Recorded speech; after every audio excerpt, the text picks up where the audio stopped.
All right. Good people.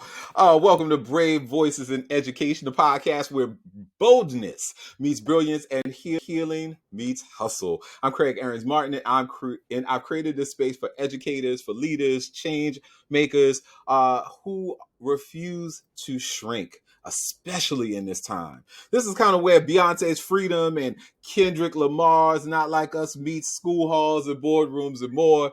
We're about to reimagine and revitalize what education can sound like and make sure it continues to be unapologetic but joyful and rooted in justice. So if you're ready, let's actually lean in. This is Brave Voices in Education. Today's guest is somebody I consider to be a brother and friend. He is a truth teller, a culture shifter, and a visionary when it comes to this work we do in education.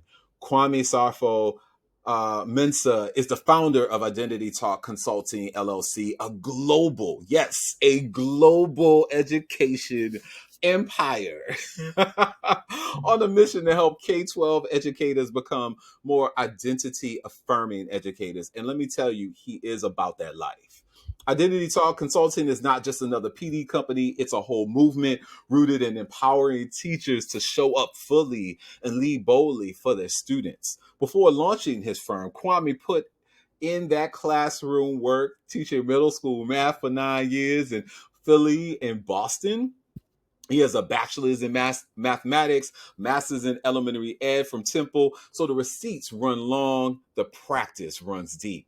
Kwame has been a fierce advocate for teacher empowerment and for increasing the number of educators of color in our schools, not just domestically, but globally. He was part of the inaugural Inspired Fellowship with the Massachusetts Department for Elementary and Secondary Ed, working directly to recruit and develop future teachers of color across Massachusetts. And listen, the recognition speaks for himself. 2019 National Member of the Year by Black Educators Rock Inc., named a top education influencer by Brightbeam in both 21 and 22, and has been featured everywhere from Education Week to Edutopia to the Tavis Smiley Show. Man, I have not heard that show in a bit, but it definitely, like, Tavis is that dude. Yeah. Uh, in his latest book, Learning to Relearn, Supporting Identity in a Culturally Affirming Classroom, this is a blueprint every educator is who is really looking to do this work with integrity, love, and truth should have multiple copies of in their canon. Kwame, welcome to Brave Voices in Education. Tell the people your story, who you are, and how did this calling find you? Dang, Craig. I gotta take you everywhere I go with that introduction. I'm listening to you just name out all the accolades, and I keep thinking to myself, hold up, he talking about me? Wow, I did Mm-hmm. all that? All right. Yes, I embrace yes, it. I embrace it and all. more, and more.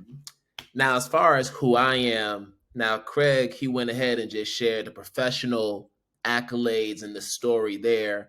I want to get into more of the personal, which I believe I've had a chance to delve more into in the 5+ years I've been out of the classroom.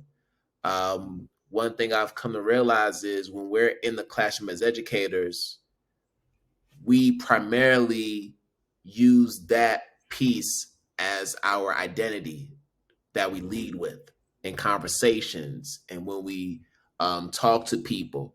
At least I was for many years. And then once I stopped teaching, I realized, wow, I've really spent all these years pouring into this one piece of who I am. And I haven't done the same for my other identities. So being a father, being a husband, um, being a son, being an uncle, right? All these other identities that I hold that are also important to me. I indirectly marginalize those parts in the pursuit of being the best teacher that I can be. Mm-hmm. So I think the one thing that I've been able to do over the past 5 years is strike a better balance between all those different parts of who I am. And I believe that's what allowed me to really delve into the identity affirming work that I've been doing. So, as Craig mentioned, I was a math teacher for almost a decade across Philadelphia and then in Boston. And I love Mhm. teaching math, still do to this day. But I think these past 5 years have made me realize that I'm so much more than just a math teacher. And it's also allowed me to really look into the different parts of my identity. So, being a first generation Ghanaian American, what did that mean for me growing up in K to 12? Um, Starting my first 4 or 5 years in a self contained special education classroom with an IEP.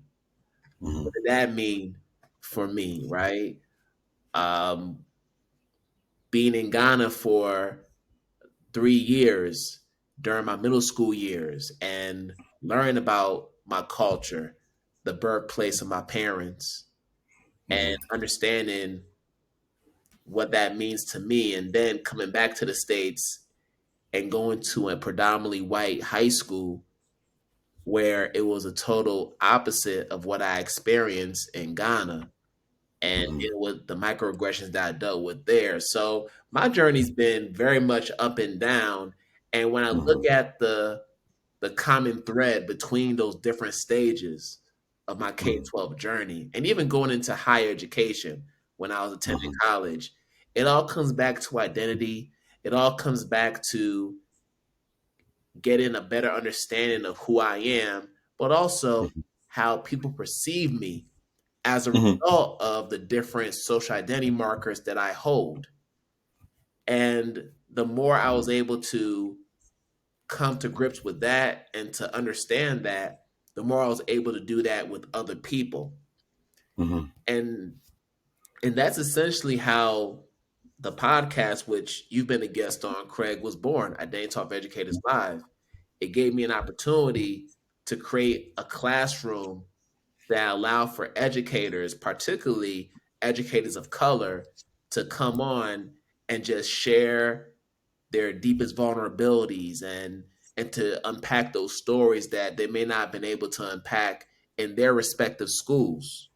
Mhm. So in essence, the podcast really became a virtual affinity group where Mhm. I'm connected with all these different people and Yeah. they're just pouring into me in ways that I had never experienced before. You know, they're sharing stories that they had never shared with anybody, Yeah. and they're doing it on that platform.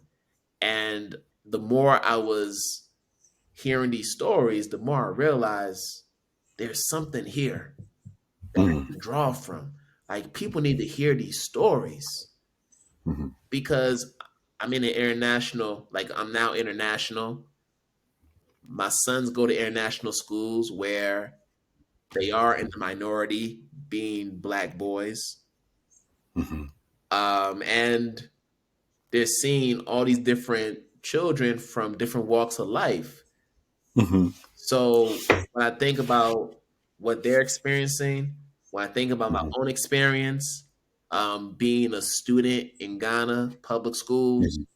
and then combining that with all the other things that I just mentioned about my own identity, it made Mhm. sense for me to talk about it, Mhm. what it means to be identity affirming, what it means to Yeah. have empathy for others, what it means to be human. And that required Mhm. me to do my own relearning, to Mhm. go through my own mental reframing of things that I just took as face value because of the conditioning that I'd experienced being socialized in a country like the United States of America. So Mhm. when I factor all those things in, it just made for a very compelling narrative that I needed to write. And that's essentially how Learn to Relearn was born. It was born from the conversations I had with multiple guests on the podcast. It was born Mhm. from just the experiences that I had growing Mhm. up in the States and then also spending time in Ghana. And then also just the times that we were in. You know, you're talking 2020, 2021, we're dealing with COVID. Everybody knows about just what happened with George Floyd and all Mm, the other shootings and the racial strife that was taking place, and honestly is still taking place as we speak. Like yeah. those were things that I had to account for. So when I look at it all, I mean, that's why am so passionate about this work, and that's why I'm here talking with you and so many other people today, because this is work that we all need to lean into. Hmm.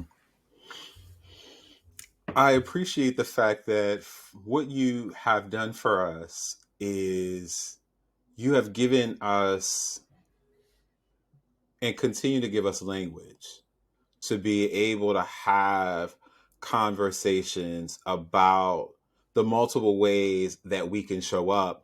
But also, what I appreciate is the conversations that not only happen within the text of learning to relearn, but also that there's external conversations that, like, you're giving people permission to ask questions of folks who are in the communities with them, and in a way that they can be brave enough to say, hey, this is my experience and this is what I'm curious about, or this is what I am wrestling with in regards to some of the ways I've been socialized, some of the things that are blind spots for me in regards to implicit bias, or um, knowing that people may have unconsciously harmed someone else because they were not trained, they were not socialized to have that human frame, human lens first Yeah. in the work that we do to build relationship. And I appreciated the fact that you, in that say one of the podcast, well, the podcast that you invited me to participate in, and we were just talking before we started recording about Francois, um, uh, and folks might know her on. I'm trying to think on Instagram. She's like the woke The woke Spanish teacher or Spanish something. teacher. Yep. Yeah. And so you, um, in that conversation, we talked about how to create inclusive communities and classrooms from a nonviolence perspective. Yes. And what I would love to, have us lean into, um, and is just the conversations you've been having with yourself about being, you know, black man in America might be one way that one may define you, but you also are African and also a son of Africa as well, right? And so I know that you serve in multitude of communities globally, but as you started to interrogate your how your identity show up for you, that work you did for yourself, the healing work, the unlearning, the unpacking of things that you've been socialized to believe, and as I think about you raising your sons in Africa now, I'm curious from the lens of being a black man who's also a father That's who is right. raising beautiful black, and brown sons in this context, in the context that they're thriving in, um, as well as what we know to be true not only here in America but also from a global context, that you have young black boys who are growing up in an environment where even in that community, from a melanin perspective, it may seem like we're all the same, but there's still differences. Yes, that's right.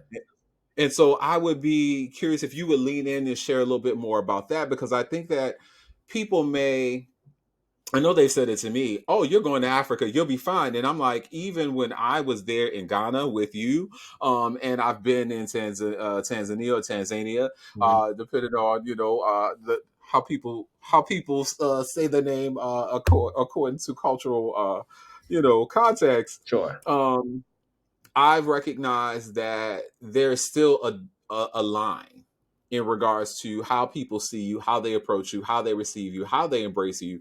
And there's still additional conversations that are happening internally as externally. And so I would love for you to just kind of share a little bit more color to some of that for us. Yeah, there's definitely a lot of nuance when you talk about identity. And I think my story is a prime example of how this conversation could be very nuanced.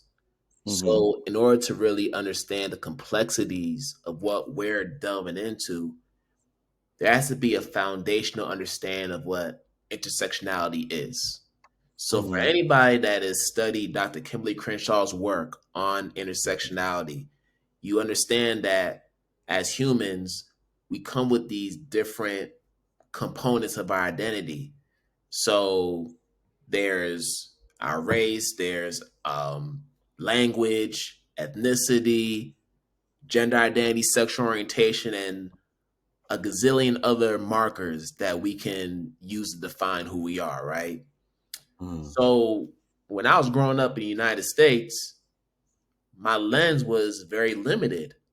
I viewed myself as a black boy, eventually became a black man in America who dealt with a lot of discrimination, a lot of hate, a lot of microaggressions. And that was my lens. That was the view that I was looking at the world at, right? Mm-hmm. And then of course being grown up in a lower middle class neighborhood, I mean that was my experience. But then you move from that to first Ethiopia. Now you are an American expat, and because you're an American expat, the perception is you're coming from some form of wealth, Mm-hmm. because like automatically you're going to be at a higher socioeconomic level Mm-hmm. than local residents who are there, for the simple Yeah. fact that you have a official or diplomatic passport, because you are affiliated with the U.S. government. Mm-hmm. So you are at a higher rank or class just because of that. Mm-hmm. Yeah. Now, mind you, I'm still the same person that I was in Boston and Philly and all the other places I lived in the States. But Yeah. because of that geographical change in location, now I recognize that my positionality changed. I'm at a higher rank compared to others, which means that the way people perceive me is going to be different. I'm going to be Yeah. able to do things in this setting that I wasn't able to do in the States.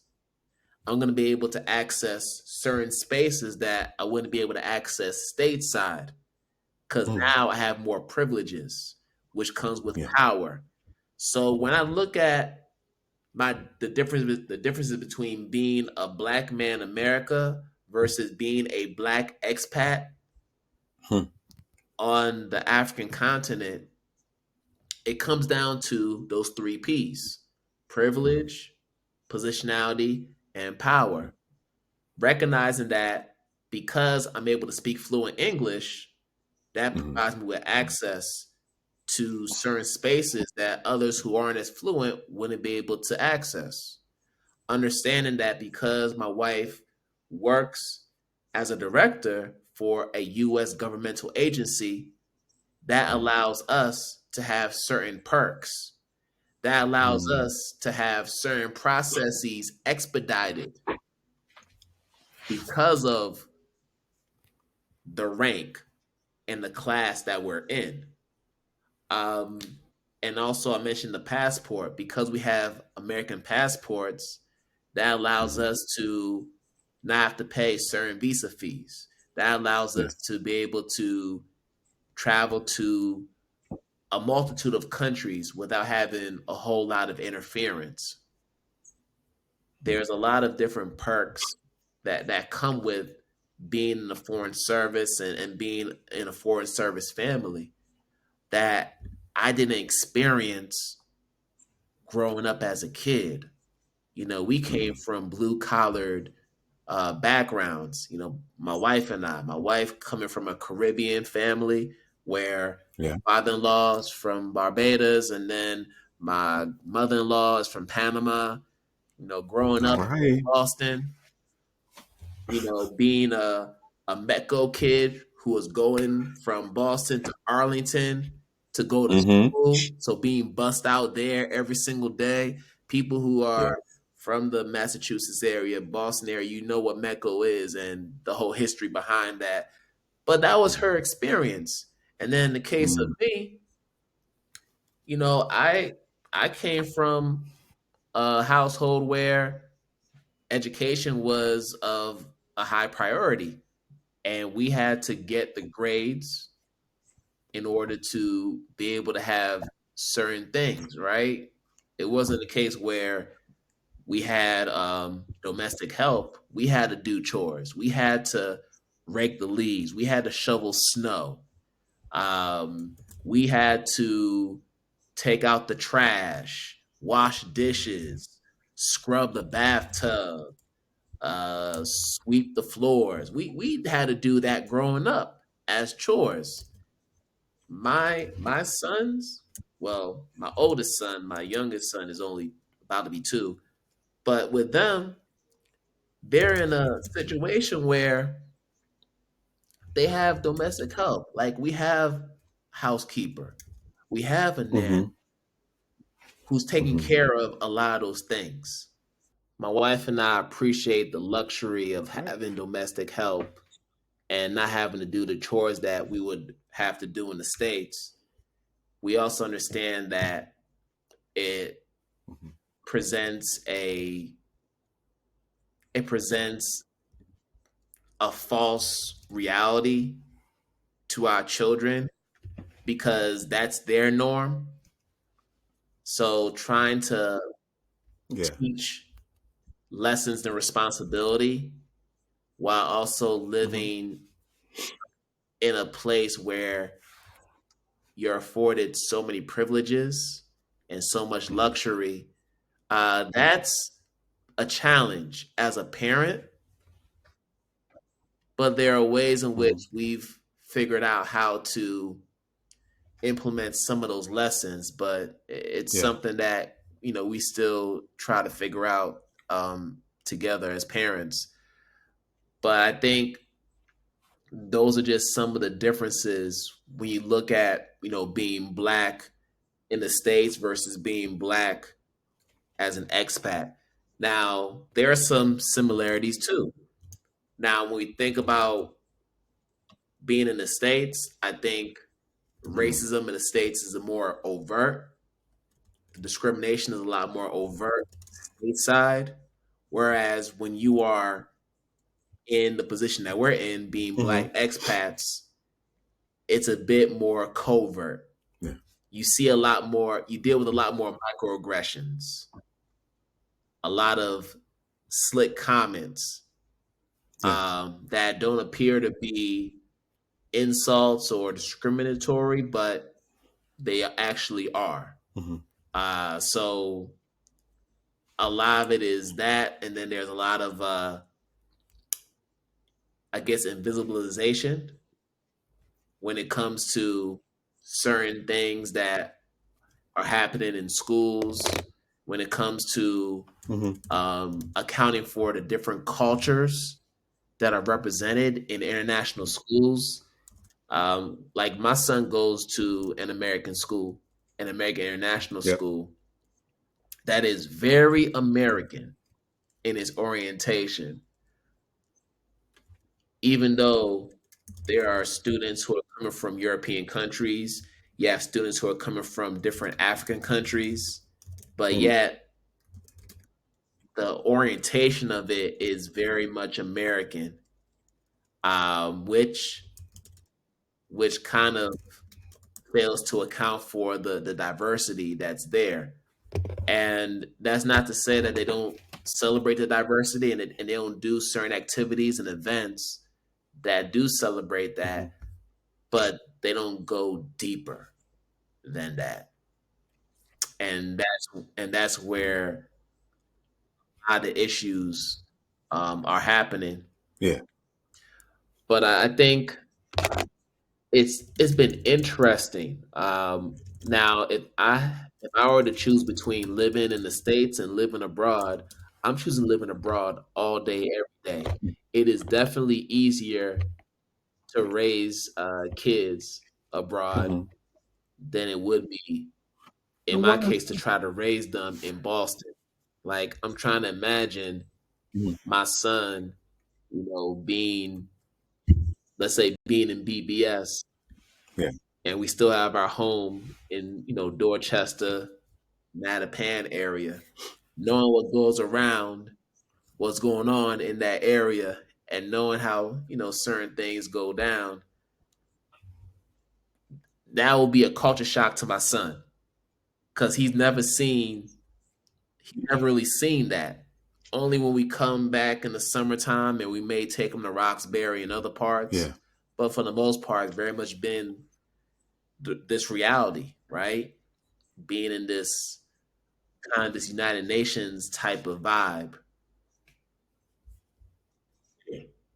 Mhm. Yeah. Yeah. I was curious about, it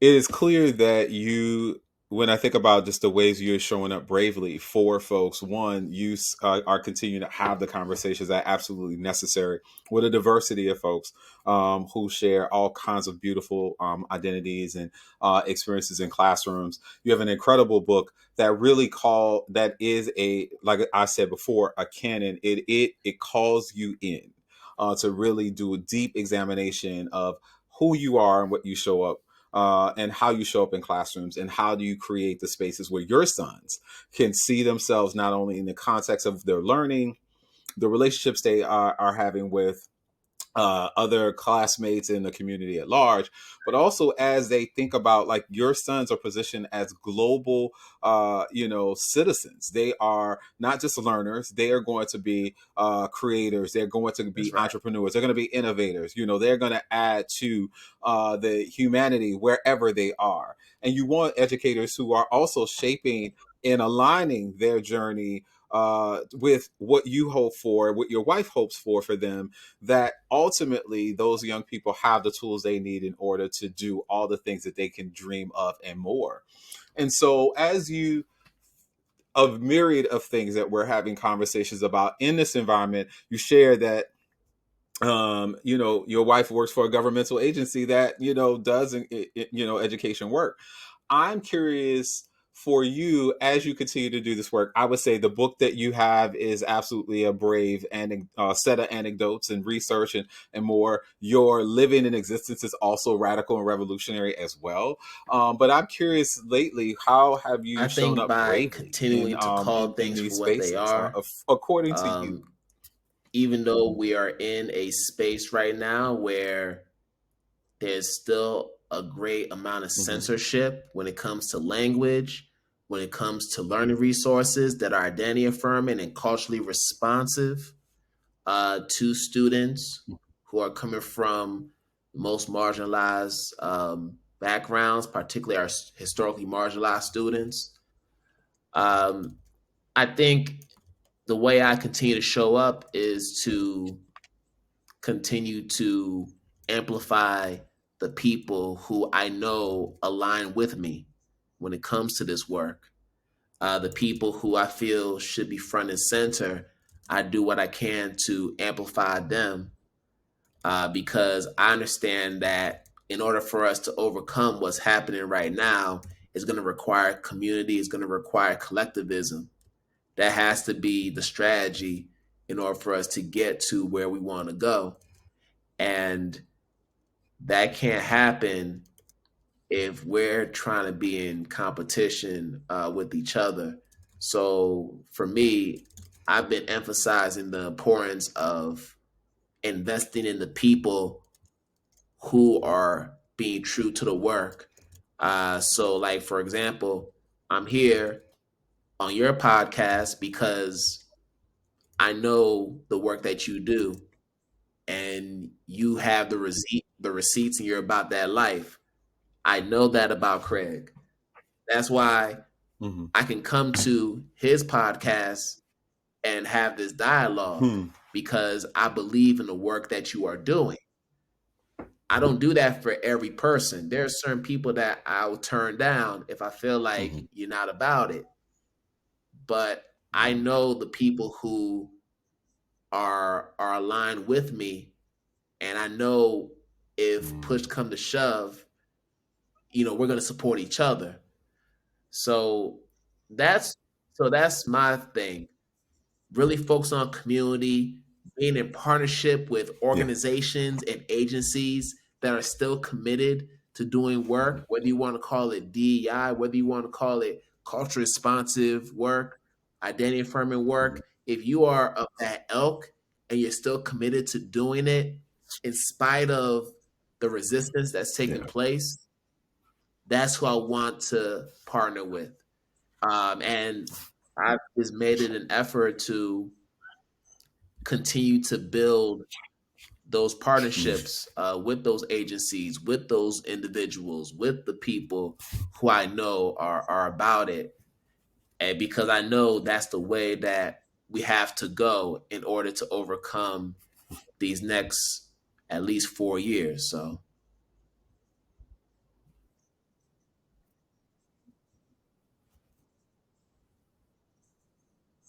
Yeah. Well, you bring us something that is really real for us right now. Speaking truth to power, standing firm in our why, knowing that this work has stood the test of time. It continues to evolve. We know that as we make forward momentum and movement in this work to enshrine human and civil protections and people's way of being, and creating communities where every person can see themselves affirmed and seen and know that everyone is rooted towards that human core and centered of connection, but also the deep examination of just where you are and how your behaviors, your actions can shape or actually take a young person off their own journey, take up another adult off their journey because of something we've said, something that we've done, and so it's sometimes just the ignorance of things. And so this work that is largely emotional and cognitive and spiritual, I'm curious for you, how are you taking care of yourself? Like, how do you take the cape off from time to um, time I and actually think say, you know what, these this is the way days I'm going to engage in I remind self-care? myself that I'm a father of two young black boys, and that Mm-hmm. I am a husband to a wonderful woman who deserves my attention. That's how Mm. I'm able to continue to take care of myself. I have a family that I can lean into. Mm. Um, just these past few weeks, it's been Yeah. my son and I, my oldest son and I. We just been doing a lot of activities together because my wife and my youngest son, they're back in the States, visiting family and everything. So I've been able to spend a lot of time with my oldest son, taking him to soccer practice Mm. and going to his assemblies to watch his performances, seeing him dance and sing, helping him helping him build his podcast, which he has because he's seen me do my podcast all these years. Yeah, yeah, yeah, yeah, no doubt. Yeah, yeah, Okay. right. So this is actually Okay. the flyer. So this is his podcast. And what's this Thaddeus podcast? is What's the Nature podcast? Notebook. He is infatuated with animals and nature. So think of it as like, I don't know if you're familiar with Wildcrats, like shows like that. Yes. So this is Mm-hmm. basically his version of it, where he's just providing profiles of different animals that Mm-hmm. he sees, Mm-hmm. and he's really talking about these animals. He's very much passionate about it. He's checking his subscribers every day. He's making Nice. up his own flyers, um, and he's even done some editing work on some of his episodes. Okay. So he is 7 years old, and he is putting in that work. And it's stuff like that that brings me joy. Okay. That's what brings me joy. That's what reminds me of, why I need to still Okay. be present because I have Nice. two boys who are looking up to me. And I have a wife Mm-hmm. who needs me to be there to support her so she could be the Mm-hmm. best person she could be, not just professionally, but also in a personal life, because she has other aspirations as well. Mhm. So I have to remind myself of that, even though what we Mhm. do as far as education work goes can be very time consuming and emotionally and physically taxing. There are just times where you have to disconnect. You have to disconnect Yeah. because we're not going to solve all the world's problems in one day Hmm. as much as we want to. Like that's just our reality. We have to continue Mhm. to do what we can Absolutely. in the time that we have and be okay with the results that we come up with, knowing that we're doing the best that we can.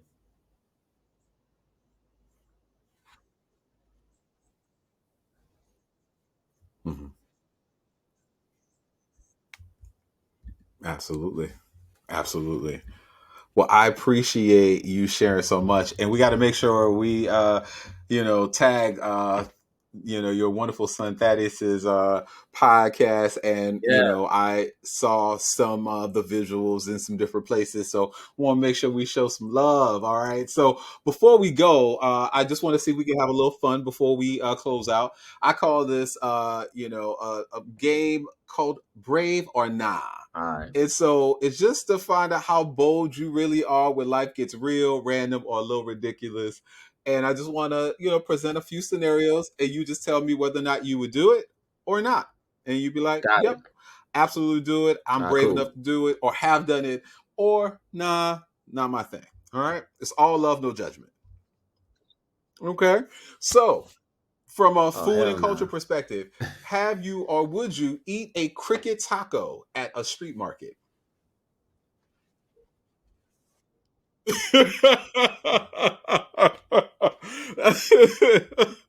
Okay. I would. Or It depends have on you how or it would looks you and how it taste something you smells. can't pronounce on a menu?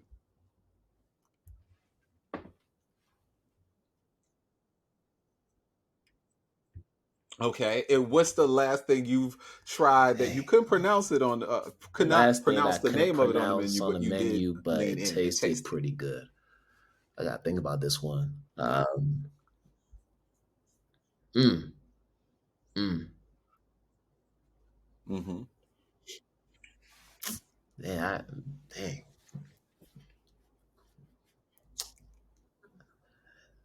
I don't know. Man, it's been so long. I'd have to think way back. I'd have to think way back. Come back to me. Come back to me on that one. Okay. Yeah, yeah. Come back to me on I that mean, that may mean, hey, your palate is more expensive. I know I went to no problem. Hey, I went to a school in Shanghai, China, and the school lunch was like a pho. And I'm like, pho is like, for those who are like, what is pho? Just a soup, noodles. There's generally a base. Many times it could be beef, chicken, broth, vegetable, pork. And it was called meat. And I was like, I learned in one. China, meat doesn't mean it's chicken or beef or any. It could be a combination of things. And so I was like, game to try a thing I didn't know what it was, but I then learned, okay, texture is a real thing. So I I was like, oh, kids are eating it, but I'm like, Craig will be a vegetarian today. Definitely not. I'm curious, would you ever compete on Survivor or The Definitely Amazing not, Race? man. Honestly, between my wife and I, Why not? when it comes to vacations in general, she's the one that wants to pack up the itinerary with all these activities and Yes. excursions. I'm the one that just wants to lounge Mhm. and just lay around and maybe go to some nice restaurants. That's just Mhm. how I am. Mm. But in terms of Amazing Race and Survivor, nah, Okay. I ain't about that. Yeah. Okay. Uh, Last question. Would you ever be a guest on a reality Interesting. show or reality TV show? Um, And if so, which show would it be? if it was a reality TV show, I know it wouldn't be any of the Real Housewives, that's for sure. Um, that's Mhm. that's just over the top. But I would say, let me Okay. see. Okay. you talking you talking if it's 40, if we're talking 40-year-old Kwame, Could like be on. 41-year-old Kwame, what I'm reality leaving it show he'd be open on? ended. uh, Yes. maybe Dancing with the Yes. Stars. That's reality, right? Uh-huh. Dancing with the Yep. Stars. I like to dance a little bit. Yeah, Okay. Dancing with the Okay. Stars. You're a dancer. Okay. I'll go with that. All right. That's what's up. Okay. That is what's up. All right. I mean, for What style? me, What style? What like would be your style? Like, what would be like? You're like this. it'd be This the style of more dance I'd be doing. because I mean, with Dancing with the Stars, you pretty much have to like adjust because they give you all the different genres. So you're doing all the genres. Yeah. Yeah. Yeah. Yeah. Yeah. Yeah. Okay. Okay. Cool. So before we log off, how can folks stay connected to you, follow your journey, support your work, well, and that may ultimately, not happen may anytime find you on soon, Dancing with the but in the Stars one day? meantime, you can go to my main website at identitytalk4educators.com. Over Mhm. there, you will find information about my services and offerings. You'll be able to find my podcast episodes, as well as some of my past articles and things that I've written. And we also have a shop. So if you want to get some merch and swag, you can go ahead to the shop and get you some swag. Yes, yes, sir. So it's all there. All right. identitytalkeducators.com. Also, my social media handles are there as well. Okay.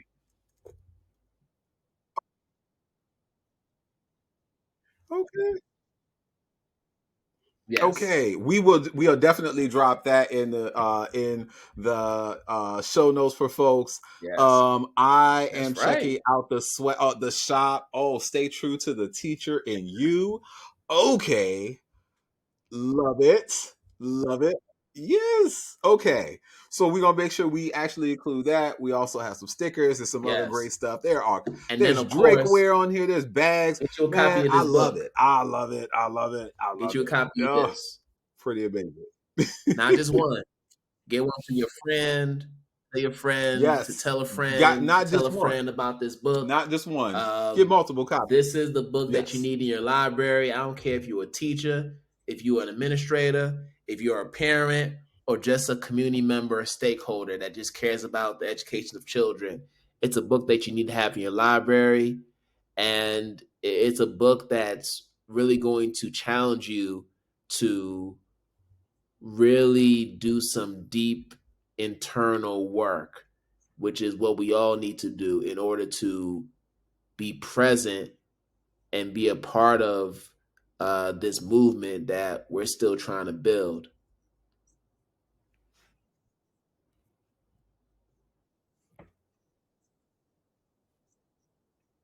Yeah. Awesome, sir. Awesome. Well, I Yes, want to sir. thank you so much, Kwame, for being continue to be a great brother and friend to me, but also joining me as I launch this incredible conversation and podcast that is ongoing. So, family, that's a wrap for this episode of Brave Voices in Education. I pray something we said today blessed you, stretched you, or reminded you that you're not out here doing the work by yourself. Keep leading loud, keep loving hard, keep building and being brave enough to take up space exactly where you are. And listen, if this filled your cup even a little bit, go on and share with your people, tag us, post it, drop it in somebody's inbox who needs that reminder today. And if you're trying to go even deeper with this kind of work, please make sure you check out more incredible resources for the Brave Voices pod. Until next All time, right. Bye bye, keep y'all. being good to yourself, keep being good to your people. I'll catch y'all on the next one. Y'all take care.